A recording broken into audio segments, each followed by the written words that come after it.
अस्सलाम वालेकुम। आज का हमारा लेक्चर नंबर 8 होगा फ़िज़िक्स का 9th क्लास में। सबसे पहले तो कुछ MCQs उनको डिस्कस करते हैं कि उसके क्या क्या ऑप्शंस हो सकते हैं, क्या आंसर हो सकते हैं। जो पहला MCQs था उसमें कपल की डेफिनेशन के मुतालिक है किस्म का कि कपल हमने पढ़ा था कि जब टू फोर्सेस जो अपोजिट अप्लाई हो रही हों, डिफरेंट लाइन ऑफ एक्शन पर हों, तो क्या प्रोड्यूस करेंगे। तो क्या प्रोड्यूस करेंगी, पहले MCQs का ऑप्शन नंबर बी, वो प्रोड्यूस करेंगे कपल। तो पहले को हम कपल पे टिक करेंगे। जो सेकंड MCQs हैं, अगर आप उसको स्टडी करें बुक्स पे, तो वहाँ पूछा गया है कि हेड टू टेल रूल की मदद से हम कितने वेक्टर्स को ऐड कर सकते हैं। मेरे पास 2 वेक्टर भी हो सकते हैं, vector A and vector B. मेरे पास 3 वेक्टर भी हो सकते हैं, ए बी सी। जिससे ज़्यादा भी वेक्टर हो सकते हैं। तो जितने मर्जी वेक्टर्स हों, जितने ही वेक्टर्स होंगे, हम सबको उनको हेड टू टेल रूल की मदद से ऐड कर सकते हैं। 2 हों, 3 हों, 4 हों, कोई सा भी नंबर हो। तो हमारे पास जो सेकंड MCQs आ जाता है उसका ऑप्शन नंबर डी बनेगा कि कितने वेक्टर्स को हम हेड टू टेल रूल की मदद से ऐड कर सकते हैं। तो इसका आंसर होगा एनी नंबर। थर्ड MCQs भी हमारे उसी टॉपिक से है, रेजोल्यूशन ऑफ फोर्सेस की। रेजोल्यूशन ऑफ फोर्सेस हमने पढ़ा था कि अगर कोई एक वेक्टर है तो उसके कितने परपेंडिकुलर कंपोनेंट्स में ड्रा किया जाता है, डिवाइड किया जाता है, सेपरेट किया जाता है। तो इसके 2 रेक्टेंगुलर कंपोनेंट्स होते हैं, एक हॉरिजॉन्टल कंपोनेंट था और दूसरा कौन सा था, वर्टिकल कंपोनेंट्स। तो कितने परपेंडिकुलर कंपोनेंट्स में डिवाइड किया जा सकता है, तो हम इसके आंसर में लिखा जाएगा 2। 2 हिस्सों में से क्या किया डिवाइड किया जा सकता है, horizontal component and vertical component. Number 4 MCQs की अगर आप स्टडी करेंगे तो एक न्यूमेरिकल टाइप है। वो न्यूमेरिकल में कुछ उन्होंने डाटा गिवन दिया हुआ है, एंगल गिवन किया हुआ है, फोर्स की वैल्यू गिवन है और पूछा गया है कि इसमें कितना हॉरिजॉन्टल कंपोनेंट होगा। अब हॉरिजॉन्टल कंपोनेंट का फार्मूला रेजोल्यूशन ऑफ फोर्सेस में हमने पढ़ा था, Fh is equal to F cos theta. Fh is equal to F cos theta. और मैं अगर आप इस स्टेटमेंट पढ़ें नंबर 4 MCQs की, तो उन्होंने कुछ एंगल गिवन है। एंगल कुछ इस तरह दिया हुआ है, theta is equal to 30 degree. Force भी गिवन है, the force is 10 newton. Horizontal component मालूम करना है, तो हम यहाँ पे इसका फार्मूला अप्लाई करेंगे कि Fh मालूम करना है, F की value 10 Newton, cause how many degree 30 degree given है। तो cos 30 अगर हम कैलकुलेटर से पिक करें, या cos 30 की वैल्यू आपको ज़बानी भी याद होनी चाहिए, साइड पे टेबल भी है, MCQs में भी चल जाते हैं ये दूसरे भी। तो Fh 10 cos 30 लिया जाए तो 0.866 आता है, और अगर 10 से इसे मल्टीप्लाई कर दिया जाए तो ये बन जाता है 8.66, और राउंड ऑफ करने से मैं इसे लिख सकता हूँ 8.7 न्यूटन। तो हमारे पास जो 4 MCQs है, फोर्थ जो MCQs है, उसका जो आंसर होगा 8.7 न्यूटन होगा। अच्छा, अब ये रट्टा नहीं लगाना कि इसका आंसर जब आएगा पूछा जाएगा तो सिर्फ 8.7 न्यूटन है। हो सकता है कि वो एंगल चेंज कर दे, 30 डिग्री के बदले 60 डिग्री लिख दे, 45 डिग्री लिख दे, कोई सा भी एंगल दे दे। मज़ीद फोर्स की वैल्यू भी चेंज कर सकता है यहाँ पे। बल्कि वो फेडरल बोर्ड में इससे ही पूछा जा चुका है, यहाँ पे हॉरिजॉन्टल कंपोनेंट था, उन्होंने पूछा था वर्टिकल कंपोनेंट किसके ऊपर होगा। सेम स्टेटमेंट थी, लेकिन स्टेटमेंट के साथ हॉरिजॉन्टल कंपोनेंट नहीं पूछा गया था, बल्कि वर्टिकल कंपोनेंट पूछा गया था। तो बच्चों ने वही रट्टा लगाया हुआ था कि इसका आंसर क्या होगा, 8.7 न्यूटन है। लेकिन वर्टिकल कंपोनेंट अगर पूछ लिया जाए तो वर्टिकल कंपोनेंट का फार्मूला बनेगा Fy is equal to F sin theta. Resolution of forces में टॉपिक भी हमने पढ़े, Fh हॉरिजॉन्टल कंपोनेंट जिसका फार्मूला ये था, vertical component Fy is equal to F sin theta, इसका ये फार्मूला है। तो अगर ये MCQs चेंज करके भी दिए जा सकते हैं, वैल्यूज चेंज हो जा सकती हैं, फोर्स की वैल्यू डिफरेंट हो सकती है, एंगल की वैल्यू डिफरेंट हो सकती है। तो हम फिर अप्लाई करेंगे Fy का फार्मूला, F की value 10, sine how many degree 30 degree. अब साइन अगर 30 अगर आप कैलकुलेटर पर लें तो वो 0.5 आता है, साइन 30 0.5 है। अगर इसे 10 से मल्टीप्लाई कर दिया जाए तो ये बन जाता है 5 न्यूटन। अब अगर हॉरिजॉन्टल के बदले मैं वर्टिकल लिख दूं तो वर्टिकल के लिए आप कौन सा फिर ऑप्शन को कलेक्ट करेंगे कि टिक करेंगे, 5 न्यूटन को करेंगे। लेकिन अगर हॉरिजॉन्टल कंपोनेंट है, ज़्यादातर सरगोदा बोर्ड में चेंज नहीं किया जाता, लेकिन पता होना चाहिए फ्यूचर में अगर आपने आगे जा रहे हो सकता है वर्टिकल पूछ ले, हो सकता है हॉरिजॉन्टल पूछ ले, तो इसे अप्लाई करना चाहिए। ये थे हमारे नंबर 4 MCQs। नंबर 5 MCQs की बात की जाए तो उन्होंने कपल की डेफिनेशन दोबारा पूछी हुई है, कपल किसे कहते थे। तो कपल के ऑप्शन जो से हमारे पास होगा, डी ऑप्शन बनेगा कि two equal and opposite forces not in a same line में नहीं होंगी।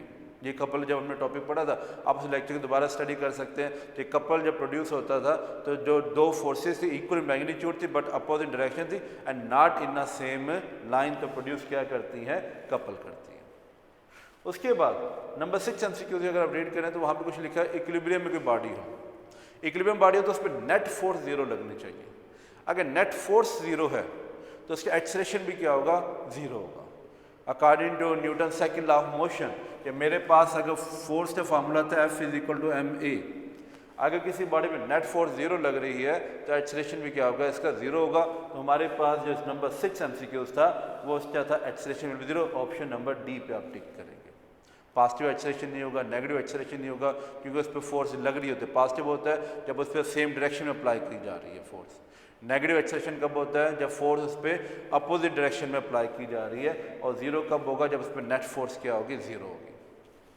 7th MCQ में करें तो ये स्टेट्स ऑफ इक्विलिब्रियम से रिलेटेड है।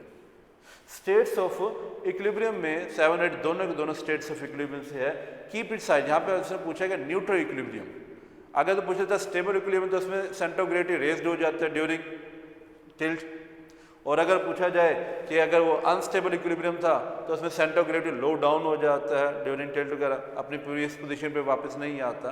और अगर वो कि न्यूट्रल इक्विलिब्रियम है तो न्यूट्रल इक्विलिब्रियम ना तो सेंटर ऑफ ग्रेविटी ऊपर जाता है ना सेंटर ऑफ ग्रेविटी नीचे आता है। Keep it side if displace. Ball की आपको एग्जांपल दी गई थी, तो वहाँ पे जो नंबर 7 MCQs है उसमें ये बताया जाएगा कि अगर मेरे पास न्यूट्रल इक्विलिब्रियम है तो न्यूट्रल इक्विलिब्रियम में सेंटर ऑफ ग्रेविटी की हाइट चेंज नहीं होती। इसी तरह 8 MCQs है कि किसी को स्टेबल कैसे बनाया जा सकता है, बल्कि इस तरह के शॉर्ट क्वेश्चन भी आ जाते हैं कि अगर मेरे पास रेसिंग कार है, मैं उसे स्टेबल करना चाहता हूँ तो उसे कैसे स्टेबल किया जा सकता है, उसे सेंटर ऑफ ग्रेविटी को लो करके। अब सेंटर ऑफ ग्रेविटी लो कैसे की जा सकती है, एक तो उसके बॉटम वाइड करके, दूसरे नंबर पर बॉटम को हैवी करके हम क्या कर सकते हैं, किसी भी बॉडी के सेंटर ऑफ ग्रेविटी को लो किया जा सकता है। तो नंबर 8 जो MCQs है उसमें क्या लिखा जाएगा, lowering of their centre of gravity से हम क्या कर सकते हैं, किसी बॉडी को स्टेबल कर सकते हैं। ये तो थे इस यूनिट के यूनिट नंबर 4 के MCQs। Unit number 4। अब इससे कुछ न्यूमेरिकल्स को स्टडी करते हैं। न्यूमेरिकल्स के लिए आपके लिए कुछ इसके फार्मूले जहन में होने चाहिए। फार्मूले कौन से थे, रेजोल्यूशन ऑफ फोर्सेस है। आज 1 2 न्यूमेरिकल करने की कोशिश करेंगे तो उसमें रेजोल्यूशन ऑफ फोर्सेस के यहाँ पे अभी मैंने 2 फार्मूले लिखे। Fh = F cos theta horizontal component के लिए, Fy = F sin theta vertical component के लिए। इसी तरह इसी टॉपिक में हमारे पास 2 फार्मूले मजीद थे और वो फार्मूले थे हमारे पास अगर एंगल मालूम करना हो थीटा, तो इसके लिए फार्मूला था, ड्राइव भी किया था हम लोगों ने उस टॉपिक में, tan इनवर्स Fy / Fx, कि मेरे पास अगर परपेंडिकुलर कंपोनेंट है तो उससे मैं अपने रिजल्टेंट फोर्स की डायरेक्शन मालूम कर सकता हूँ, जिसके लिए फार्मूला लगाया जाएगा theta = tan inverse Fy / Fx। ये फार्मूला MCQs में भी दे दिया जाता है, तो ये आपको याद भी होना चाहिए। दूसरा, मैग्नीट्यूड ऑफ फोर्स मालूम करनी हो तो इसके लिए फार्मूला था F = Fh² + Fy² और उसके ऊपर क्या आएगा, स्क्वायर रूट आएगा। अक्सर बच्चे क्या करते हैं कि स्क्वायर को स्क्वायर रूट से यहीं पे कैंसिल कर देते हैं। याद रहे अगर दरमियान में प्लस साइन हो या माइनस का साइन हो तो ये एक स्क्वायर और स्क्वायर रूट से कैंसिल नहीं होते, ये गलत हो जाएगा। हाँ, अलबत्ता यहाँ पे मल्टीप्लाई का साइन होता या डिवाइड का साइन होता तो फिर हम उसको स्क्वायर और स्क्वायर रूट से क्या कर सकते हैं, कैंसिल कर सकते हैं, लेकिन इस वक्त स्क्वायर रूट से कैंसिल नहीं करना। तो ये 3-4 फार्मूले हैं जो हम यहाँ अप्लाई करेंगे। Fh = F cos theta, Fy = F sin theta. तो पहले जो 4-5 न्यूमेरिकल होंगे वो इन फार्मूलों से ही सॉल्व किए जा सकते हैं। मसलन अगर पहले न्यूमेरिकल को स्टडी किया जाए,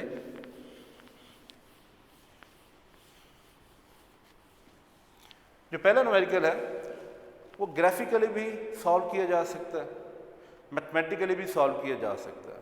2-3 तरीके हैं इसे सॉल्व करने के। तो फर्स्ट न्यूमेरिकल के स्टेटमेंट कुछ ऐसे लिखा गया है कि 3 फोर्सेस गिवन है। जो पहली फोर्स है वो 10 न्यूटन दी गई है अलॉन्ग H एक्सिस।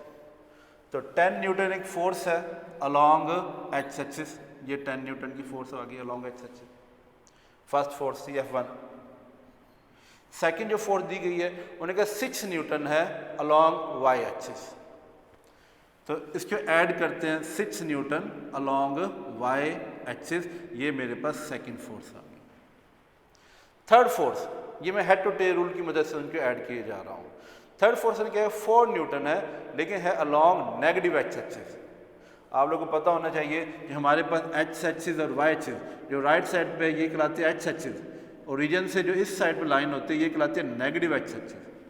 ओरिजिन ये सेंटर वाला जो पॉइंट होता है इसे ओरिजिन का नाम दिया जाता है। इससे ऊपर जो लाइन होती है वो कहलाती है वाई एक्सिस, ओरिजिन से नीचे जो सी होगी वो हमारे पास क्या कहलाती है माइनस वाई एक्सिस। तो उसने बोला था पहले 10 न्यूटन फोर्स है 10 Newton along x axis, second force ने बोला 6 न्यूटन है अलॉन्ग वाई एक्सिस, और थर्ड फोर्स भी दी गई है 4 Newton along negative x axis. तो नेगेटिव एक्स एक्सिस थी इसलिए मैं इसके अपोजिट डायरेक्शन में मैंने मूव किया। रिजल्टेंट फोर्स मालूम करनी है। अब रिजल्टेंट फोर्स किसे कह सकते हैं, इनको कोई नाम दे दिए जा सकते हैं। ये मेरे पास O पॉइंट है, ये A है, OA फर्स्ट फोर्स है, AB सेकंड फोर्स है, BC थर्ड फोर्स है। अब नेट फोर्स कैसे मालूम की जाएगी या रिजल्टेंट फोर्स कैसे मालूम की जाएगी कि फर्स्ट टेल को लास्ट हेड से मिला दिया जाए तो ये हमारे पास रिजल्टेंट फोर्स कहलाती है, ये मालूम करनी है F। इसमें थोड़ी सी हम कंस्ट्रक्शन करेंगे, वो क्या होगी कि C से एक परपेंडिकुलर अगर मैं ड्रा करूं, ये दिस वन, और इस पॉइंट का नाम दे देता हूं D, तो ये एक ट्राइंगल बनी नजर आ रही होगी। कौन सी ट्राइंगल? ट्राइंगल ODC या OCD एक ट्राइंगल है, और ये कौन सी ट्राइंगल है? एक राइट एंगल ट्राइंगल के परपेंडिकुलर ड्रा किया। अब BA कितने न्यूटन है? 6 न्यूटन। तो CD भी कितने न्यूटन होगा? 6 न्यूटन, क्योंकि आपस में पैरेलल है, इक्वल डिस्टेंस माना जाएगा, पैरेलल बन जाती है। इसी तरह O से A तक अगर आप देखें, O से A तक तो टोटल डिस्टेंस कितना था? 10 न्यूटन टोटल डिस्टेंस O से A तक। A से D तक कराऊं तो B और C और A और D आपस में इक्वल है, तो ये बनेगा 4 न्यूटन, और O से D तक की बात की जाए तो बाकी टोटल 10 न्यूटन था, तो ये बन जाता है कितने न्यूटन? 6 न्यूटन। ये B से C तक में बैक हुआ था according to statement 4 newton, so A से D तक भी कितना होगा? 4 न्यूटन, बाकी कितना बचेगा? 6 न्यूटन। अब इस ट्राइंगल में ये जो हमारे फार्मूले थे, जो रेजोल्यूशन ऑफ फोर्सेज हमने सॉल्व किए थे, वो अप्लाई कर देते हैं। According to Pythagoras theorem F मालूम करना है, ये इसका हॉरिजॉन्टल कंपोनेंट बन सकता है F1, और ये मेरे पास कौन सा Fy है जो 6 न्यूटन है। या पाइथागोरस थ्योरम में बात की जाए तो हमारे पास हमने पढ़ा था hypotenuse square is equal to base square plus perpendicular का स्क्वायर। ये फार्मूला अप्लाई कर लें, या सिंपल डायरेक्ट फार्मूला भी आप ये लिख सकते हैं F is equal to Fh square plus Fy square, या मैं ये भी लिख सकता हूँ कि OC square is equal to OD square plus DC square. अब इनमें अगर वैल्यूज पुट की जाए, हमने OC किसके इक्वल है? F जो मालूम करना है। OD किसके इक्वल है? 6 न्यूटन का स्क्वायर प्लस DC भी कितना है? 6 न्यूटन का स्क्वायर। न्यूटन बेशक ना लिखें, फाइनल में लिख दिया जाए, एक्सेप्टेड है। तो F स्क्वायर 6 का square 36 plus again 6 square 36, again को ऐड कर दिया जाए तो मेरे पास बनेगा 72 के। अब स्क्वायर रूट अगर बोथ साइड का ले लिया जाए 72, तो मेरे पास जो आंसर आएगा 8.54 समथिंग आता है, राउंड ऑफ करके इसके 8.5 न्यूटन, ये इसका आंसर बन जाता है फर्स्ट पॉइंट का। अब इसका सेकंड पार्ट भी है। सेकंड पार्ट क्या है कि एंगल मालूम करना है, दिस वन, डायरेक्शन भी मालूम करनी है। अब एंगल मालूम करने के लिए कौन सा फार्मूला लगा दिया जाए? ये जो फार्मूला आपके सामने लिखे हो, तो जो टॉप पे फार्मूला है एंगल जहाँ लिखा है थीटा, तो थीटा फार्मूला यहाँ पे लिख देंगे इससे सेकंड पार्ट के लिए, जो न्यूमेरिकल फर्स्ट था उसके लिए, कि theta is equal to tan inverse Fy divided by Fh। इस ट्राइंगल में Fy मतलब परपेंडिकुलर 6, बेस 6, इस ट्राइंगल की बेस 6 है, तो अगर वैल्यू पुट की जाए theta is equal to tan inverse 6/6, पहले डिवाइड किया जाता है, तो डिवाइड करने से मेरे पास वैल्यू कितनी आएगी? 1 आएगी। अब कैलकुलेटर में ऑप्शन होते हैं sine theta, cos theta, tan theta, लेकिन साइन, कॉस और टैन को मैं शिफ्ट के साथ ऑपरेट करूं, कि पहले शिफ्ट का बटन दबाऊं और फिर साइन का बटन दबाऊं, तो आप वहां देखेंगे साइन इनवर्स लिखा आ जाएगा, या शिफ्ट का बटन दबाऊं और फिर कॉस का बटन दबाऊं तो वहां लिखा आएगा कॉस इनवर्स, हमारी रिक्वायर्ड हो सकती है, या टैन इनवर्स है। तो पहले मैं शिफ्ट का बटन दबाऊंगा, फिर टैन का बटन दबाऊंगा तो टैन इनवर्स लिखा आ जाएगा। उसके आगे जो भी वैल्यू आई है, यहाँ आई है 1, वो लिख देना, और फिर इक्वल का जो ही आप बटन प्रेस करेंगे तो वहाँ पर आ जाएगा 45, क्योंकि ये एंगल है इसलिए इसके साथ साइन कौन सा लगा था, डिग्री का। तो इसका रिजल्ट लिखा जा सकता है कि जो नेट फोर्स है how many Newton, 8.5 Newton, and at the angle of 45 degree along H axis, ये जो अलॉन्ग एच एक्सिस है कितना एंगल बना रही है, 45 डिग्री बना रही है। तो ये था हमारा पहला न्यूमेरिकल। इसी तरह सेम एज हमारे पास सेकंड न्यूमेरिकल है। सेकंड न्यूमेरिकल में पूछा गया है परपेंडिकुलर कंपोनेंट्स। अगर सेकंड न्यूमेरिकल का डिस्कस किया जाए, परपेंडिकुलर कंपोनेंट्स मालूम करने हैं, मतलब एफ एक्स मालूम करना है और एफ वाई मालूम करना है। एंगल गिवन है, एंगल जो है वो 30 डिग्री गिवन है, बोथ के लिए एंगल आ गया मेरे पास 30 डिग्री। इस तरह फोर्स गिवन है, जो फोर्स है वो उन्होंने गिवन दी है कितने न्यूटन, 50 न्यूटन।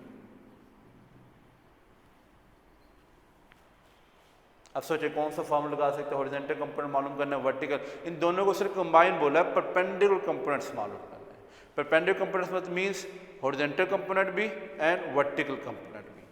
तो एफ एक्स मालूम करना है, सोल्यूशन अगर लिखा जाए, एफ एक्स का फार्मूला क्या है हमारे पास, एफ कॉज थीटा, ये फार्मूला लिखा हमने। अब इसमें वैल्यूज पुट करेंगे, एफ एक्स मालूम करना ये एज इट इज, एफ के बदले कितनी वैल्यू लिखी जाए, 50, कॉस कितने डिग्री, 30 डिग्री। अब cos 30 बार बार आता है, cos 30 sin 30, cos 30 हमारे पास कितना था एमसीक्यू में हमने किया था 0.866, और sin 30 कितना था 0.5 था।